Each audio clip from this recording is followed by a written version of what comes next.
Now, let's talk a little bit more about what mental skills can do for dressage riders.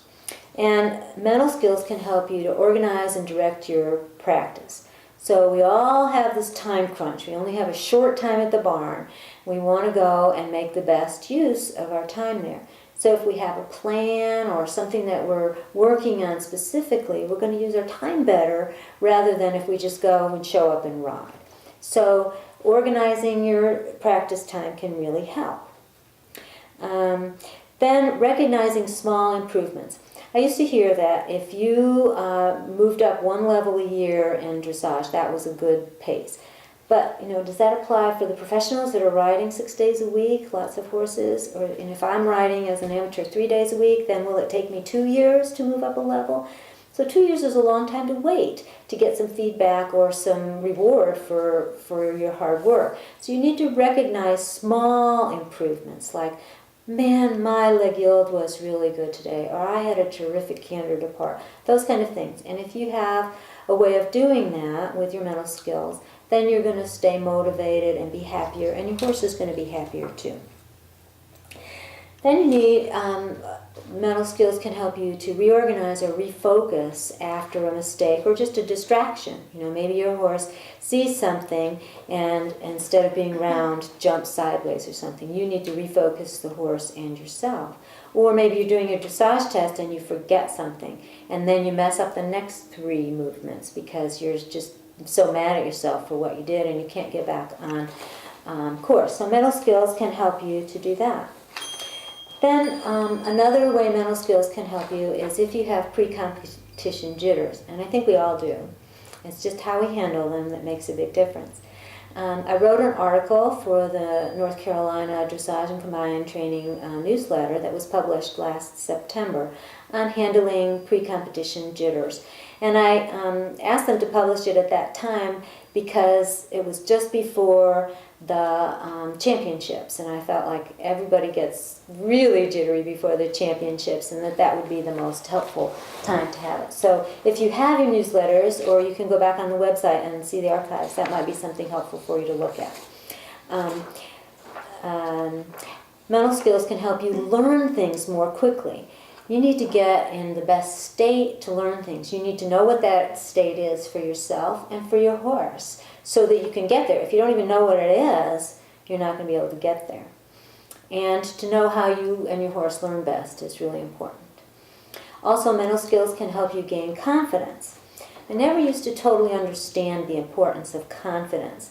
It just seemed to be like, well, some things I really can't do. But if you're confident that you can do something, then you can relax, you can focus better, you can get your horse relaxed to do it and do a better job. Not just when you're performing now, but 3 weeks or 3 months before that performance when you need to be learning the new skills and practicing them. You'll have confidence that you can get there. I will eventually be able to do leg yields, or I will eventually be able to do half pass, or whatever it is. That confidence will get you through, so that can help you. And as I mentioned before, mental skills can help you to have a lot more fun, to perform better, and maybe even win more, although that's not one of the things that I like to focus on so much. So what are these essential mental skills? And I think I'll have a handout for you to put up for that too. The first one is goal setting. Pick something you want to do and figure out how to get there instead of just wandering around. Maybe it's something very small like getting your leg wheels just so straight and the cross of the legs really high.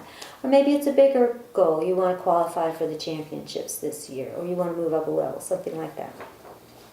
Another essential mental skill is imagery. Being able to see in your mind's eye what you want can really help you get there. Or, suppose your body isn't as elegant as you want it to be, but if you could see a picture of someone else who is elegant that you admire, then that will help your body get that way too. Being able to regulate your activation, like do you need to get psyched up to do the best that you can, or do you need to calm down and stay very cool and collected before you go into the arena? Management of your thoughts. If you tell yourself you stink and you're never going to understand this stuff, chances are you won't.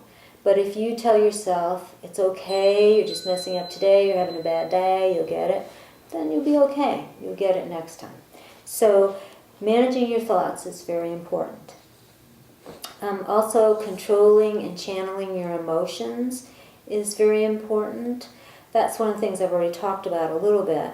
If you're getting frustrated or angry, the horse knows that, and he's also going to get frustrated or angry and respond to you in that way. And you can't perform your best if you're worried. And it may be that you're worried about something about the horse and the performance, or it may be that you're worried about something else, like you had a fight with your girlfriend or your boyfriend, or you have somewhere you have to be, and so it's hard to concentrate and practice well because you know you need to rush out and get somewhere else. So controlling that is very important. Now, routines for pre-performance are not as big in the dressage world. We don't really talk about them in the way that they're talked about in other sports like golf and basketball. Very big on routines. Like if you see a basketball player going to make a free throw, he may bounce the ball 3 times, set his feet, and then go up for the shot. We don't have those necessarily, but pre-performance routines can be very helpful in getting you ready to go into the arena, or just getting your horse warmed up. If you have a certain routine that you do and your horse knows what to expect, then he can relax and do that better. So those can be very helpful. And then structured plans for performance and doing a specific skill. And that is like breaking the movements down into easy pieces and learning them first, or in a certain order. The training skill is very helpful for that, but sometimes you have to break things down into even smaller steps and have exercises that help you with that. Then finally, an essential mental skill are strategies for contingency and refocusing. So what do you do if your horse bucks or bolts?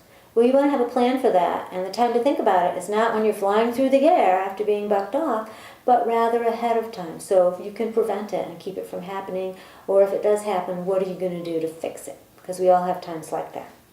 Okay, so I know I've covered a lot of ground in this short time, so let me review a little bit. Sports psychology uses mental skills to help people perform better, to prevent injuries or recover from injuries more quickly, and to balance your life and make sure that you're not doing everything else and no dressage, or all dressage and nothing else, and then also to have more fun while you're doing it. Okay, the main ingredients of peak performance are physical, technical, mental, emotional, and social. And when you get all of that working for you, you're apt to perform better. If you don't have some pieces going, you're not going to perform as well. The essential mental skills to help you get there are goal setting, imagery, self-regulation of thoughts and activation, controlling your emotions, having routines and plans, and being able to refocus after a mistake. So don't forget that you can use these mental skills. We've talked about them in the context of dressage, but you can use them on your job, with your spouse, with your children, with other people as well. They'll help you in all aspects of your life. So goodbye for now. We've got some other lessons coming up and planned, and I hope that you will tune in for those when they get posted on the website.